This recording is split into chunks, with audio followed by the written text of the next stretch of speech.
think it's really disheartening to say that we are encouraging people and young or women in general to think about parenthood and bringing children into the world as a you can't rely on someone else.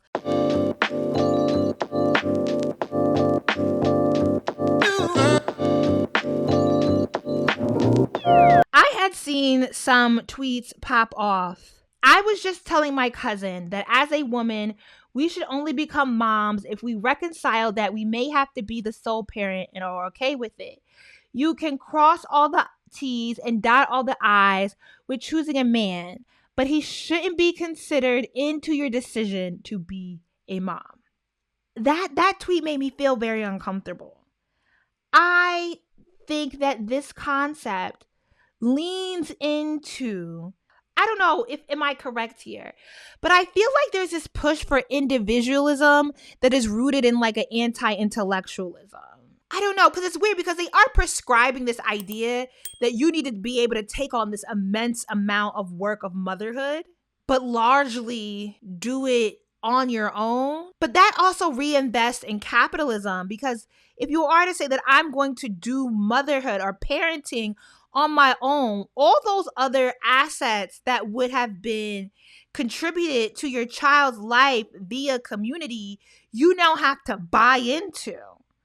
The idea that I can be partnered to a man and he shouldn't be considered in my decision to be a mom because, niggas is just that trifling. I feel that even if you're married, you should go into motherhood with the expectation that you will co-parent, even in a two-parent household. Starting a family with the expectation that a man gonna show up the way he's supposed to is a recipe for disappointment. Are you ready? Do you want a mother strong enough to do it by herself? If you found out you were pregnant on Monday and the nigga left you on Tuesday, are you still excited about being a mom? And then somebody quote tweeted this and stated, I don't know why people are upset at this because I want to take it even further.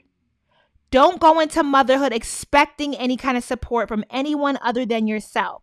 This includes family members and friends as well. I hear so many mothers talk about the lack of support in general. And to me, this just screams a lack of understanding about what it means to foster community. What does friendships actually mean? And I'm going to do a video next week about how social media devalues friendships.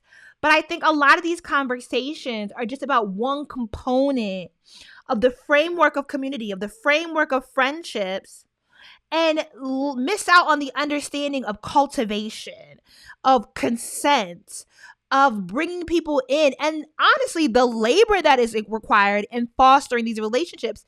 Because to me, the idea that I am going to prepare myself to raise a child as a single person, devoid of community, friendships, partnerships, sets my child up for failure. You can provide financially, you can provide up to a certain amount emotionally, you can provide the nourishment, but the robustness that is required to foster and raise a child relies on community. And I think even more so relies on community because so much of child rearing in American society has now been privatized. And I think it's really disheartening to say that we are encouraging people and young or women in general to think about parenthood and bringing children into the world as a you can't rely on someone else. What I do think is, I think part of this is a byproduct of like the explosion of TikTok. I think so many conversations that we are having now that seem so hyperbolic, like extreme in nature, are rooted in the way the TikTok algorithm works to be so powerfully precise in what it shows you. In that the Mariah the Scientist spread thin trend happened, and it was a lot of young Black women that, if you're Black, that's what you're largely getting service, talking about getting out of the mud, going through like a really traumatic experience, and then staying with a man because they had a baby, then that man making the same mistake he's making before and leaving them, and now they're doing what they got to do for their child. And I think in response, you're kind of responding to the idea that so many of us are ingesting this message that relationships should be transactional, that the way we choose a partner is based on the transactional aspect of what he can financially provide. And because we are so disconnected from emotional maturity and the necessity of emotional intelligence within a relationship, and we also just don't have a great pool of men who have honed in on that skill set, that our response that is to say, yeah, you can have the kid, but be ready to be alone. I think so many people view community as simply the people that they are around, right? So you live in close proximity to your immediate family and to the friends that you went to school with, and you expect these people to show up, but we've never turned around and taken an investment in really building out these relationships to the way that you want them to show up in your life. And I've talked about this time and time again, right? And it's work. It is. I don't think there's any way to get around the concept that, like, relationships take labor. And I get, late stage capitalism got us all fucked up. We all fucking tired. And I think about, one of the things of my childhood is, my parents not having access to the communities that I thought would really benefit me, right? I had a lot of interest as a child, and my parents couldn't afford to supplement me pursuing those interests. And so I was always trying to find ways. And I was like, it would be great. Like, if I rather than having to take a photography class, if my parents just knew someone who was a photographer and I could just hang out with them. You know how many, communities of privilege really are able to come in and supplement for the children. And so, thinking about my homegirls and my homeboys and, having those kind of people in my social circle. If I want to live a creative lifestyle and I'm inspired by other creatives, then cultivating those relationships. I think people often make the assumption that, well, you're my immediate family, I live amongst you, so you're going to be the community. You have the kid and you don't have any conversation about how you want them to show up for you and then how you show up for them until the kid's already here.